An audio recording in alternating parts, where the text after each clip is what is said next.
लहानपणी हनुमान खूपच खोडकर होते. साक्षात भगवान महादेवांचे अंश असल्यामुळे त्यांच्या शक्तीला कोणतीही सीमा नव्हती. एक दिवस बाल हनुमान राजवाड्याच्या खिडकीत बसून आकाशाकडे पाहत होते. तेव्हा त्यांनी आकाशात चमकणारा सूर्य पाहिला. त्यांना वाटलं ते एक मोठे गोड रसदार फळ आहे. ते फळ खाण्याची त्यांची इच्छा झाली आणि मग काय, हनुमानांनी सूर्य पकडण्यासाठी एक मोठी उडी मारली. ते सूर्याच्या दिशेने झेपावले. हनुमान जसजसे सूर्याजवळ जात होते तसतसे सूर्य त्यांच्यापासून दूर जात होता. त्यांनी अजून ताकद लावली आणि सूर्य पकडण्याचा प्रयत्न करू लागले. आकाशातून विहार करत असताना इंद्रदेवाने बाल हनुमानांना सूर्याच्या दिशेने जाताना पाहिले. इंद्रदेवाला वाटले हे मायावी वानर सूर्यदेवाला हानी पोहोचवत आहे. हनुमानांना थांबवण्यासाठी इंद्रदेवाने त्याचे सर्वात शक्तिशाली वज्र हनुमानावर फेकले.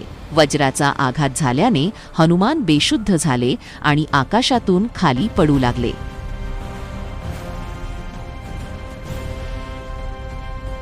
हनुमान जमिनीवर येऊन पडले.